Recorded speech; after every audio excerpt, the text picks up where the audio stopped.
दुष्यंत तुम chief minister बनो, हम तुम्हारे साथ हैं। भाई दुष्यंत चौटाला जिंदाबाद, भाई दुष्यंत चौटाला जिंदाबाद, जिंदाबाद जिंदाबाद। भाई दुष्यंत चौटाला जिंदाबाद।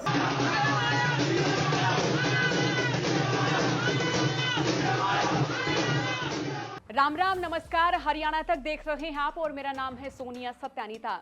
दुष्यंत चौटाला की रैलियों में आया आया सीएम आया, ये नारा आप अक्सर सुनते हैं। और मैं आदमपुर उपचुनाव के दौरान रैली में गई थी तो मैंने देखा था कि कुलदीप बिश्नोई और उनके बेटे भव्य बिश्नोई भी मंच पर थे। लेकिन जैसे ही दुष्यंत चौटाला को संबोधन के लिए बुलाया गया तो आया आया सीएम आया के नारे लगने शुरू हो गए। और उस समय मेरे लिए ये देखना दिलचस्प रहा कि कुलदीप बिश्नोई के गढ़ में दुष्यंत चौटाला आए और चुनाव भी कुलदीप बिश्नोई के बेटे भव्य बिश्नोई लड़ रहे हैं। और देखिए यहाँ तो नारे दुष्यंत चौटाला के लिए लगाए जा रहे हैं। और इस दौरान कुलदीप बिश्नोई मंच पर बिल्कुल शांत बैठे नजर आए।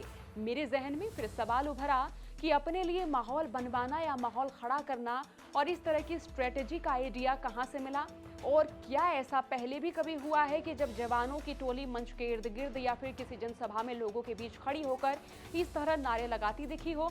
तो इसी बाबत मुझे किस्सा सुनने को मिला और ये किस्सा है भारत के पूर्व प्रधानमंत्री चौधरी चरण सिंह और भारत के उप प्रधानमंत्री ताऊ देवीलाल से जुड़ा हुआ।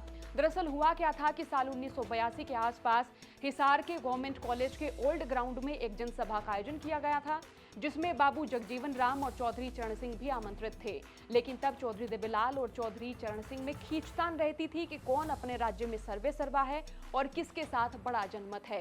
उस समय ताऊ देवीलाल ये चाहते थे कि चौधरी चरण सिंह माने कि देवीलाल हरियाणा के सबसे बड़े नेता हैं और वो सूबे में सबसे अच्छा खासा प्रभाव रखते हैं, और वो माने कि उनके हिस्से एक बड़ा जनमत भी है। तो जनसभा हिसार में होनी थी, जो ताऊ देवीलाल का पुराना गृह जिला रहा है। तो यहाँ पर तो अपने पक्ष में माहौल या फिर अपनी ताकत दिखानी देवीलाल ने जरूरी समझी, और उनके लिए इससे बेहतर मौका कोई और हो भी नहीं सकता था।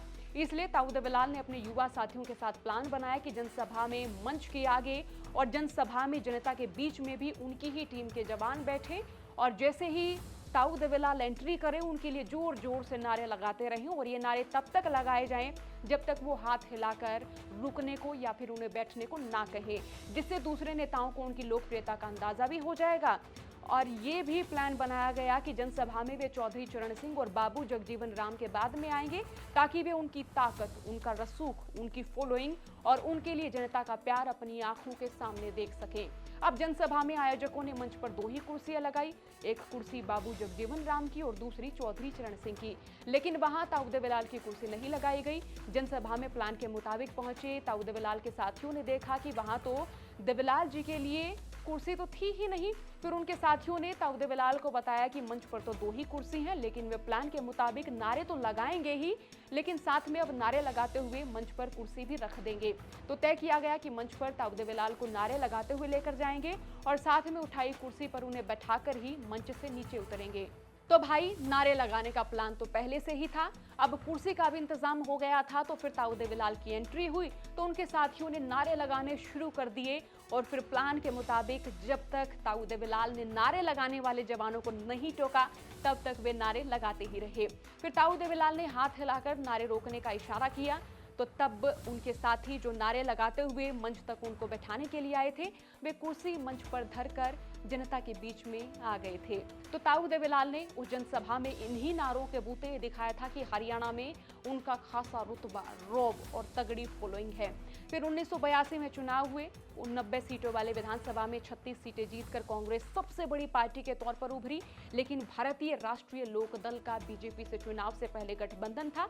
इस गठबंधन को 37 सीटें मिली थी। किसी पार्टी को स्पष्ट बहुमत तो नहीं मिला था, लेकिन अब ये राज्यपाल पर था कि वो सरकार बनाने के लिए किन्हें बुलाते हैं। तो उस दौरान हरियाणा में गणपत राव देवजी तपासे राज्यपाल थे। तो राज्यपाल ने पहले ताऊ देवीलाल को 22 मई 1982 को सरकार बनाने के लिए बुलाया। तो इसी बीच भजनलाल कांग्रेसी और निर्दलियों को एक कर उनके नेता घोषित कर दिए गए। उनके पास बहुमत के लिए जरूरी 52 विधायकों का समर्थन भी था।